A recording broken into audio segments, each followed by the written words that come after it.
Hello and welcome to Lantern Lane Stories. Tonight's story is The Real Bears of Bern Park. Welcome, little listener. Tonight we travel to a small Swiss city named Bern. It is the capital of Switzerland. It sits beside a river so green it looks like mint candy.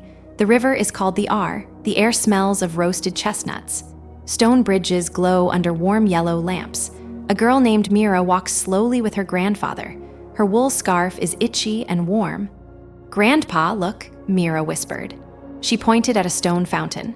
A bear stood on top, holding a small flag. "Why are there bears everywhere?" Mira asked. Her grandfather smiled. His breath made a tiny cloud in the cold air. "Because Bern means bear, little one. The whole city loves them," he said. Mira looked up. Above a baker's window, a bear was painted in soft gold. Across the square, a bear-shaped weather vane creaked. The street tasted of cinnamon bread. "Tell me the story," she said softly. "I will, but first let us walk to the river," he said. Their boots made a quiet tap on cold stone. They reached an old wooden bench. The river slipped past below them, dark and cool. Grandfather rubbed his hands together. "A very long time ago, in 1191, a duke came to this hill," he said. "His name was Berchtold." "What is a duke?" Mira asked. "A leader. A kind boss of a town," Grandfather said.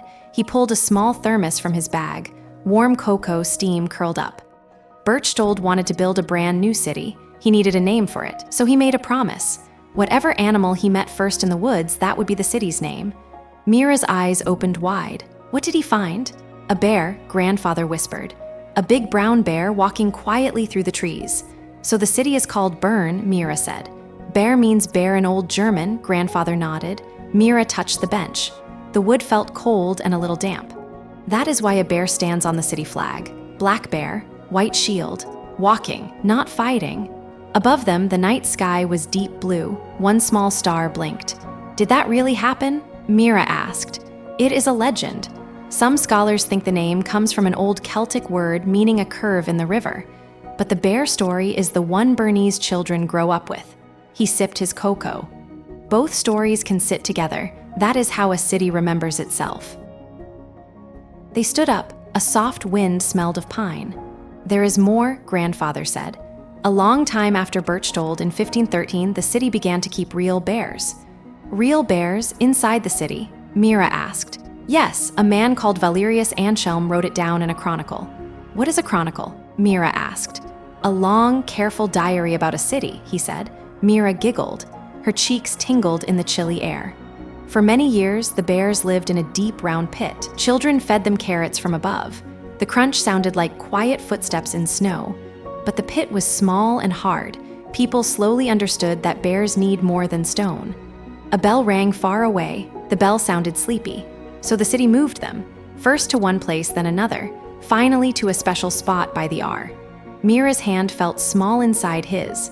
"And then?" she asked. "Then, not so long ago, the city built something brand new." They walked under a stone arch. It was the Night-Egg Bridge. The arches were the color of toasted bread. Below the bridge, a wide green slope opened up. Trees stood tall. Soft grass curved down to the water. "This," Grandfather said, "is the bear park." Mira's mouth opened. "It is huge. 6,000 square meters. Big enough for bears to play," he said. The park smelled of damp grass and pine bark. Round stones lined a clear pool. In 2009, the city built it. Now 4 bears live here together. "What are their names?" Mira whispered. Grandfather's voice was warm. "Björk and Finn live here, so do Misha and Ursina." "Real names, like people?" "Yes, each one has a name, each one has a favorite spot." Mira pressed close to the wooden fence. Her nose felt cold. A round shadow moved between 2 trees. Then she saw a paw. "Look," she breathed. A brown bear walked out. His fur was thick, the color of dark honey. He stretched. His big shoulders rolled. "That might be Finn," Grandfather said. The bear sniffed the wind, then he padded slowly to the water. He stepped in. The pool gave a small splash. "He is swimming," Mira whispered. "They love to swim. On hot summer days, all 4 of them paddle around." Another bear sat under a tree. She was smaller. She chewed a piece of apple.